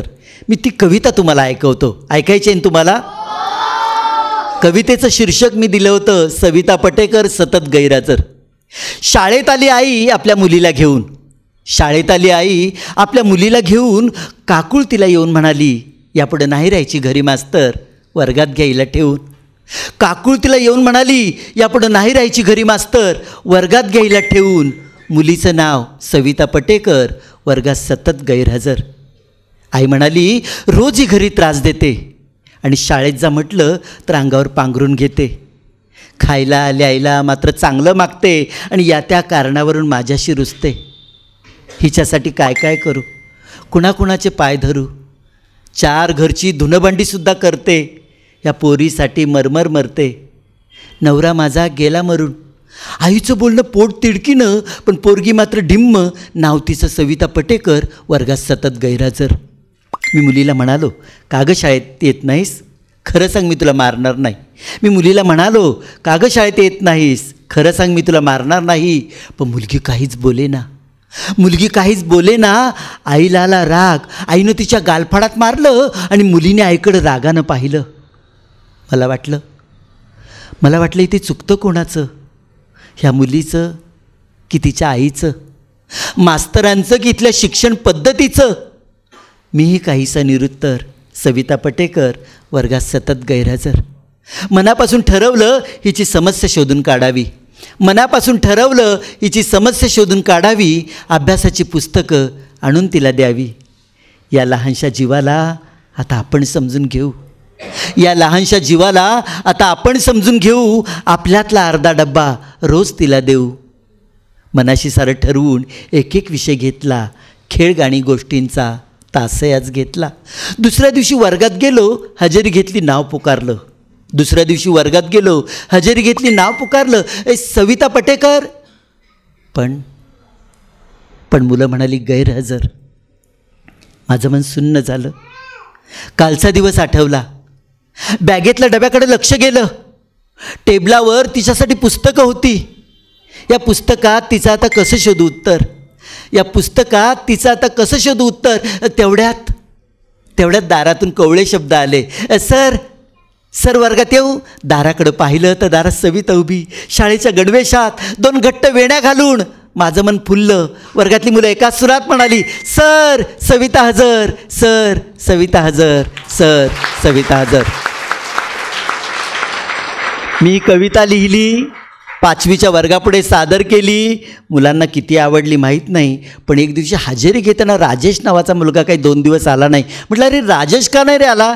एक मुलगा पटकन उभा राहिला, सर त्याच्यासुद्धा सवितासारखी कविता लिहा म्हणजे तो सुद्धा शाळेत येईल. मला वाटलं त्या मुलांनी दिलेली ही निर्मळ प्रतिक्रिया एखाद्या मोठ्या पुरस्कारा इतकीच मौल्यवान आहे. तर मुलांना अशी माझी सुरुवात झाली. आणि कविता सुचायला काय लागतं?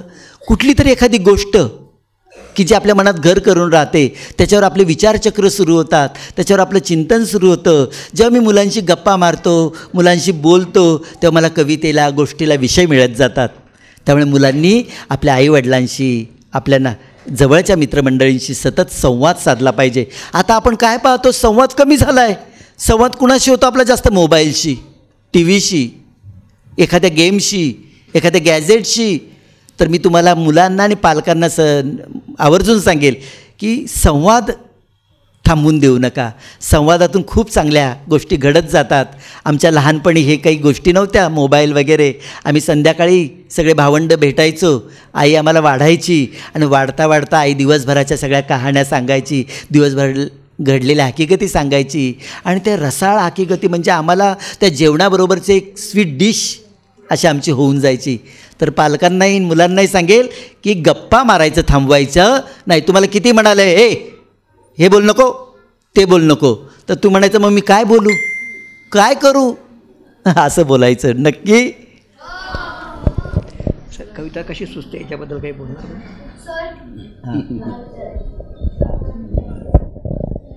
जेव्हा तुम्ही कविता लिहिता तर तुम्ही तुमचं मेन लक्ष आणि सगळं जे असतं तुमचं हे अटेन्शन ते कुठे असतं? एक मिनटं, मागाचा जो प्रश्न आहे, 2 कवी आहेत, तेव्हा यांनी सरांनी सांगितलं तर राजन जे पण कवी आहेत तर त्यांना जर याबद्दल विचार त्यांनी मांडावेत की कविता कशी सुचते. कारण बहुतेकांच्या मनात हा प्रश्न असतो की सुचते कशी. मुलांना नमस्कार. आत्ताच तुम्ही ज्यांचं ऐकलं की त्यांना कविता कशी सुचते. आता कधीकधी असं असतं की कविता सुचायला काही वेळ लागत नाही किंवा काळ लागत नाही. तुम्ही समजा एखादी घटना बघितली, समजा कुठे गेला आणि कुठे गेल्यानंतर समजा एखादी बस आहे किंवा 2 मित्र आहे, ते एखादी त्या बसमध्ये चढताना मुलाला पाहिलं, तर तुम्हाला त्या बस आणि त्या मुलांबरोबर चढताना जो आहे जी प्रक्रिया आहे त्याच्यावर एखादी कविता सुचू शकते. एखाद्या आकाशात ढग गडगडले तर तुझा पाऊस पडतो आहे, मग पावसाची कविता, त्या कविता सुचू शकतात. म्हणजे असे वेगवेगळे विषय असतात की ज्या वेळेला कविता सुचते. पण त्याच्यासाठी जसं सरांनी सांगितलं की आपल्याला कुठे एखादा आपण बसलो आहे आणि एखाद्या बसल्यानंतर नाही आता मी कविता लिहिणारच असं म्हणून कविता होत नाही. तर ती कविता त्याला कवितेला एक घटना म्हणा, अनुभव म्हणा, तुमचा दररोजचा जो वेळ आहे तो त्या वेळेत तुम्ही काय काय करता आहे. आता आई करते स्वयंपाक असं जर म्हणून तर एखादी कविता केली तरी होते. कारण ते आई काय काय करते, भाजी करते, पोळी करते, वरण करते, त्याच्यावरही एखाद्या कविता होऊ शकते. पण त्या कवितेत एक लक्षात घ्यायला पाहिजे, कोणती कविता घेतली तरी टला ट लागतो, वाद नाही, पण त्यात आशय असायला पाहिजे. आशय म्हणजे काय, त्यात अर्थ असायला पाहिजे. ते त्याच्यातून काहीतरी आपल्याला संदेश मिळाला पाहिजे. जसं आता छंद देई आनंद, त्यामध्ये काही वेळेला एक कविता होती, मला पण ती आवडली सरांची. पोहण्याची कविता होती, स्पर्धा होते आणि त्याला बक्षीस मिळतं. म्हणजे याच्यातून काय कळलं आपल्याला की ती आवड आहे, ती आवड निर्माण झाली. मग मी आवड निर्माण करून त्या पोहायला लागलो, मग स्पर्धेत लागलो, मग एखाद्या मुलाला त्यावेळेला जाताना मी वाचवलं, मग वाचवल्यानंतर मला बक्षीस मिळालं. म्हणजे ही आवड कशी बक्षिसापर्यंत पोहोचली. मग ही जी आहे ही प्रक्रिया आहे, ही प्रक्रिया असते. तर ह्यामध्ये छोट्या कविता सुचतात किंवा मोठ्यांना, आता तुम्ही छोट्याच कविता करणार, पण मोठ्यांनाही जेव्हा कविता करतात किंवा मी पण जेव्हा कविता करतो तेव्हा अशा वेळी ज्या काही घटना असतात त्या घटनेतून आपल्याला जे काही गोष्टी माहिती होतात. एक आयुष्य कसं आहे, जग सुंदर आहे, आयुष्य सुंदर आहे, मग आयुष्यावरही एखादी कविता होते. तर अशा प्रकारे कविता होत राहतात. पण त्याच्यासाठी तुम्ही फक्त लक्ष द्या की कोण काय करतो, कोण कुठे जातो, किंवा त्याच्यावर निरीक्षण. एक संस्कृतमध्ये म्हण आहे, निरीक्षणं स्वाद्य द्विगुण नराणाम तदर्थ मात्रा च वचः प्रवृत्ती इत्येव मत्वा विधिना वितीर्णा एक एक जिह्वा नयनम द्वयम च. नयनम द्वयम म्हणजे 2 डोळे, आणि एक दिलेली आहे आपल्याला, काय दिलेली आहे, तोंड. मग कशाकरता दिलेलं आहे, कारण बडबड कमी करायची, आणि नयनांनी म्हणजे 2 डोळ्यांनी बघायचं. म्हणून 2 डोळे कशाला दिलेले आहेत, निरीक्षण करण्याकरता. तुम्ही पाहायचं आणि त्याच्यावरून मनात साठवायचं आणि मग काहीतरी लिहायचं आणि संवाद साधायचाच. असं नाही की संवाद साधा नाही, संवाद आणि बडबड यामध्ये फरक आहे. हां, मग बडबड नाही करायची, संवाद साधायचा. तर अशा प्रकारे तुम्ही पण लिहा. याचं काय ते कॉन्सन्ट्रेशन कशाचं, त्या मुलाचा काहीतरी प्रश्न होता. हां हां बरं, नाही कॉन्सन्ट्रेशन नाही का तो म्हटला तू, कशावर करतो कॉन्सन्ट्रेशन थोडक्यात. तुम्ही जेव्हा कविता लिहिता, हां, जेव्हा तुम्ही कविता लिहिता तुमचं मेन फोकस लिहित असता, तुमचं डोक्यामध्ये कसं काय चालू असतं. हो, अगदी घुसळण सुरू असते डोक्यात, मनात. आणि आम्ही नसतोच आता त्या गोष्टीचा, त्या घटनेचा, आम्ही आमच्याच विश्वात असतो ती कविता पूर्ण होईपर्यंत. मग ती कविता कधीतरी एखादी बसमध्ये पटकन 4 ओळी सुचतात, अरे ह्या फार छान, आणि ते आम्ही लगेच पटकन एखाद्या तिकिटावर याच्यावर लिहून काढतो कागदावर. म्हणजे कविता लिहिताना आपण त्या कवितेत पूर्ण आतपर्यंत शिरलो पाहिजे. अशी काठावर बसून ती कविता होत नाही. पोहायची कविता असेल तर मी काठावर बसून पोहणं शिकतो का, पाण्यात पडल्याशिवाय पोहता येत नाही. तसं त्या कवितेत शिरल्याशिवाय ती कविता होत नाही. मला एकदा एका मुलीने म्हटली की उन्हाळ्याची सुट्टी झाली आणि जूनला शाळा सुरू झाली, ती मुलगी म्हणाली, ती सारखी एक वही खेळवत होती. म्हटलं अगं काय गं, म्हणजे सुट्टीत मला आईने वही दिली सर. म्हटलं वा वा वा वा, तुला एवढं त्या वहीचं अप्रूप. मग मी या वहीत आईवर कविता लिहिली, एवढंच ती म्हटली. आणि मला पटकन म्हटलं की या मुलीला ही वही किती अप्रूप आहे. आणि घरी गेलो, त्या मुलगी, ती वही आणि त्या मुलीचं बोलणं माझ्या डोक्यात होतं. म्हणून मी लगेच एक कविता लिहिली. आईने आणली मला वही आणि म्हणाली यात हवं ते लिही. आईने आणली मला वही, म्हणाली यात हवं ते लिही. मग आईवरच लिहिली एक कविता. वाचते ती मी येता जाता. नंतर लिहिली सशाची कहाणी आणि आणखीन 2 पावसाची गाणी. अहो कुणाला सुटे ना अवघड गणित, मी सोडवले ना अचूक वहीत. हवेच्या दाबाचा प्रयोगसुद्धा लिहिला, ज्यात आला होता माझा नंबर पहिला. भरपूर विषय एकाच वहीत आणि सुचेल तसे बसले लिहित. आईला वही सापडली. आई म्हणाली अगं सारेच यात, वहीचे जणू अनेक हात. शेवटी घेतली आईची सही. अहो सजून गेली माझी वही.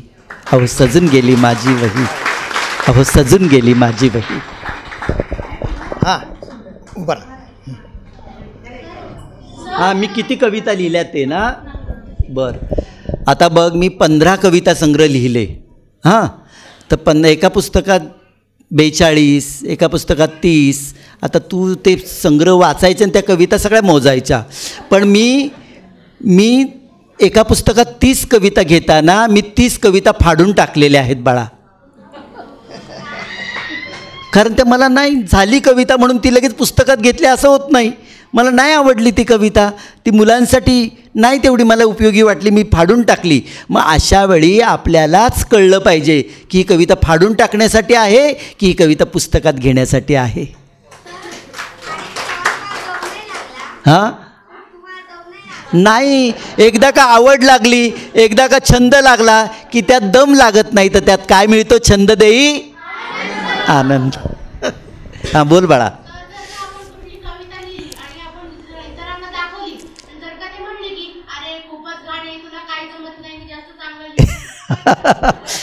हां छान, यांनी ना पण ते कानडा किती छान सूर लावला, याच्यासाठी टाळ्या वाजवा बरं.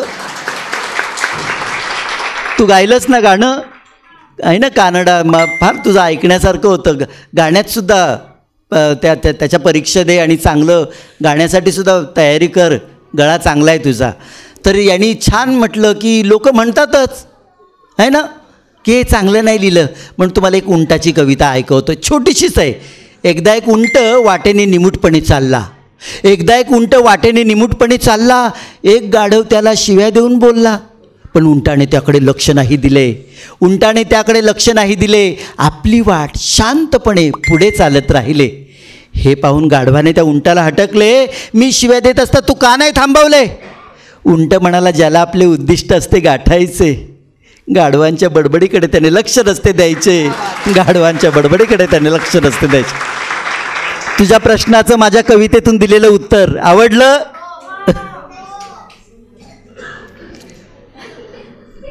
समारोप करू. हां, समारोप बराच लक्ष झालं. हो ना. हा बोल बा. शेवटचा प्रश्न.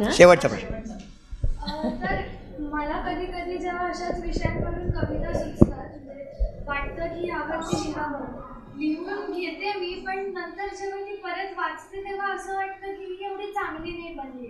पण त्यावेळेस जेव्हा मी लिहिते तेव्हा असं वाटतं की ही आता परफेक्ट आहे. पण नंतर पुढे पाहिल्यावर असं वाटतं खूप सारे विषय एकसोबत गॅदर झाले, मग ती कविता नाही वाटत. तर त्यावेळेस पाडायची की ठेवायची? पण हे तुझं त्या कवितेकडे पाहण्याचं तो जो काय म्हणतो तो भाव आहे ना, तो खरा आहे. कारण तू स्वतःची परीक्षक होतेस, तू स्वतःचं आत्मपरीक्षण करतेस की मी त्यावेळी लिहिलेली कविता, त्या फ्लोमध्ये, त्या वातावरणात, त्या गतीमध्ये आपण ती कविता लिहून जातो. पण जेव्हा ती कविता आपण काही महिन्यांनी वाचतो तर आपल्या लक्षात येतं ही फारच सामान्य कविता झाली आहे. मग आपल्याला दोन गोष्टी असतात आपल्याकडे, एक तर ती फाडायची, नाही तर ती आणखी सुधरवायची, तिला आणखी चांगलं करायचं, ती आणखी तजेलदार करायची, ते आणखी ते काळाचं भान, त्या मुलाचं भावविश्व. बालकविता असेल तर ते आत्ताच्या काळाला लागू होईल का, हे सुद्धा महत्त्वाचं आहे. नाही तर आपण काय करतो, फार जुनं वाचलेलं असतं तेच पुन्हा लिहिण्याचा प्रयत्न करतो. ते लिहा. आता फुलपाखराची कविता ग. पाटलांनीच लिहावी. छान किती दिसते फुलपाखरू. पण आत्ताही फुलांचं आकर्षण मुलांचं कमी नाही झालेलं. मग तुम्ही आत्ताही फुलांवर कविता लिहू शकता, पण आत्ताच्या मुलांचं मन लक्षात ठेवून ती लिहिली पाहिजे. आत्ताच्या मुलांचं भावविश्व लक्षात ठेवून लिहिली पाहिजे. चांदोबा चांदोबा भागलास का, ते झालं, पण आता चांद्रयान गेलं ना चंद्रावर. आत्ताच्या मुलांना काय चांदोबा मागतो, आत्ताच्या मुलांचे चांदोबाबद्दलची काय बोलणं आहे, त्यांची काय मानसिकता आहे, ती आपण लक्षात घेतली पाहिजे बाळा. छान. खाली बस बेटा, खाली बस, नाही तर बाजूला हो. छंद देई आनंद, आणि हा आनंद असाच लुटावासा वाटत असेल, परंतु कुठल्याही आनंदाला मर्यादा असतात. आपण मुलांची जास्त ताणायचं नाही, हे माझं नेहमी धोरण असतं. त्यामुळे खूप किती चांगला कार्यक्रम असला तरी तो वेळेत संपला पाहिजे. माझं नाव स्वोजस आहे. मी एक कविता म्हणतोय. कान्हा बोले, राधे बासरी थिलीस ग मला सखे. कृष्ण बोले, द्रौपदी बोटाला बांधलीस चिंधी. दुर्योधन बोले, सेना दे मला. अर्जुन बोले, तू हवायस मला. अर्जुन बोले, गीता सांगितलीस मला. तुझ्यामुळे प्रेम झाले नाहीसे. काय? ओके.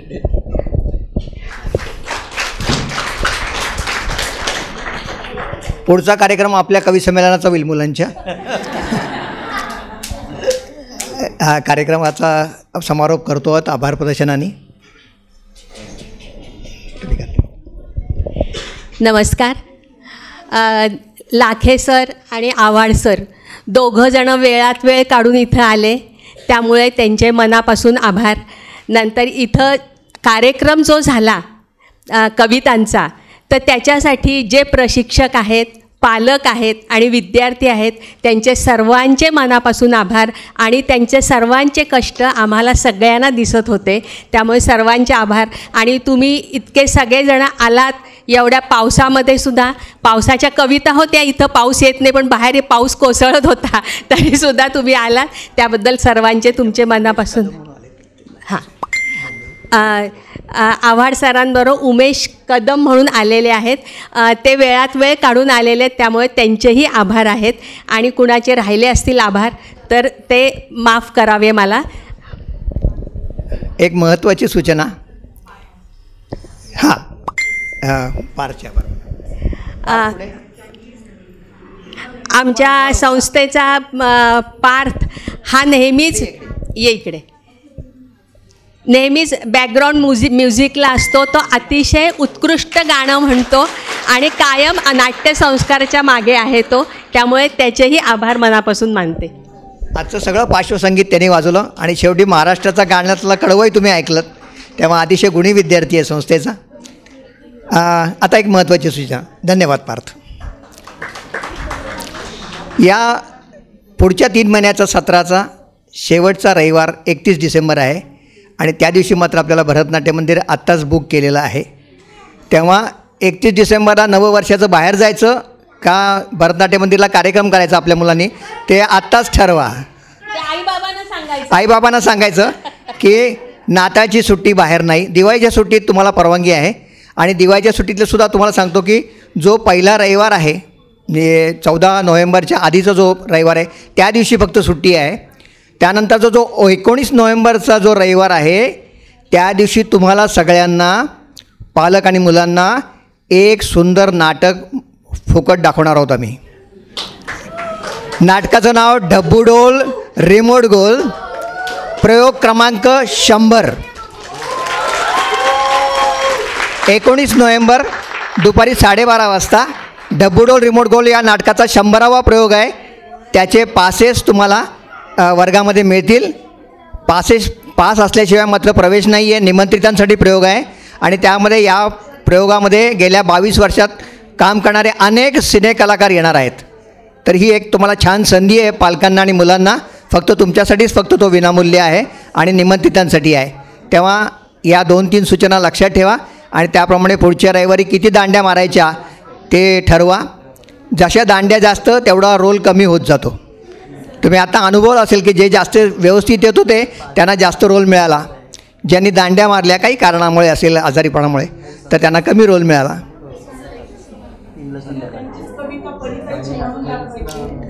नाही आता वेळ संपले, जायचं आहे त्यांना.